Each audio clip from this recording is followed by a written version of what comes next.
મારું નામ રાઠોડ રઘુભાઈ અમીર, ગામ દુધાણા, તાલુકો કોડીનાર, જિલ્લો ગીર સોમનાથ.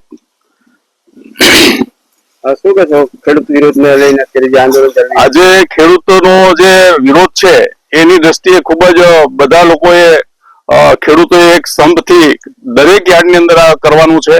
કારણ કે આજે ખેડૂત છે એને મજૂરીના પૈસા પણ નથી મળતા.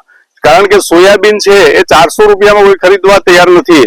માંડવી છે 800 થી 1000 રૂપિયાની અંદર પણ ખરીદવા માટે તૈયાર નથી. દરેક યાર્ડની અંદર આટલો બધો માલ ઉત્પાદન થાય છે તો જાય છે ક્યાં?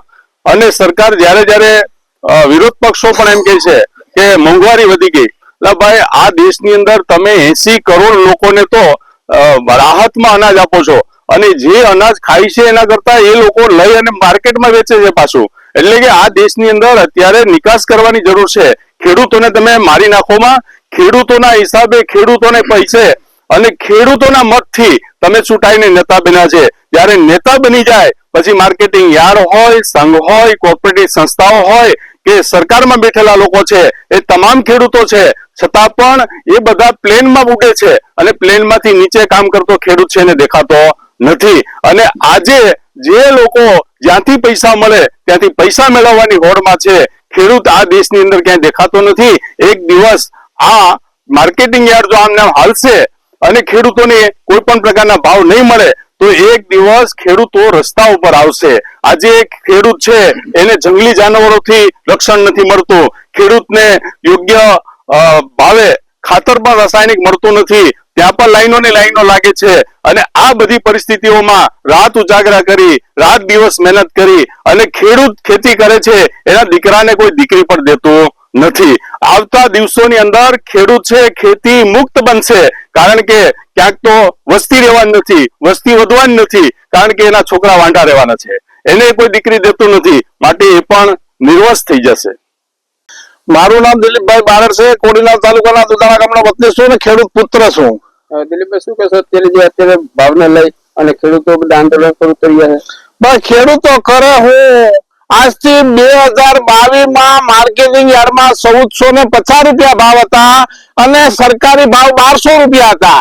આજની તારીખે ટેકાના ભાવ 1400 ઉપર છે અને માર્કેટિંગ યાર્ડમાં 1000 રૂપિયા અને 900 રૂપિયા માંડવી જાય તો ખેડૂતોને 500 રૂપિયા તો એક મજૂર મળે. તો ખેડૂતોને લઈ હું લેવું? 10 કે 15 મણ માંડવી થાય, જેના ખાતર, બિયારણ, મજૂરી ખર્ચ, નિદામણ ખર્ચ, એનો ઓપલેટનો ખર્ચ, એને કઈ વધતું નથી. અને સરકાર જે જાહેરાત કરે હવે એ લાભ પાસે શરૂ થાય કે કઈ થાય કે ને ખબર. તો આને રવિ પાક પાછો લેવો તો એના માટે બિયારણ જોઈએ, ખાતર જોઈએ, મજૂરને હાજે રોકડા પૈસા દેવા પડે. મજૂરની પણ એટલી બધી અસર છે કે કોઈ ખેતીમાં આવવા તૈયાર નથી. અત્યારે સોયાબીન પાક્યા તો તમને કહો એ 500 રૂપિયા તો કોઈ માર્કેટિંગ યાર્ડમાં રાખવા તૈયાર નથી. ગાડા ભરીને અહીંથી વેરાવળ ખાજલી સુધી જાય તો ઘરના ડીઝલ બાળીને પાછા ઘેર આવે. અને આ યાર્ડમાં માંડવી 800 ને 700 રૂપિયા માંગે તો ખેડૂત ક્યાંથી વેચે? હાલો, આ દેશમાં ફૂલડા ડૂબી જાય છે અને પથરા તરી જાય છે. મને એ જ નથી સમજાતું કે હું કામ ને આવું થાય છે. મહેનત કરવા વાળાને કાળો કેર છે અને વસેટિયાને લીલા લેર છે. હે દ્વારકા વાળા, આ ક્યાંનો ન્યાય છે?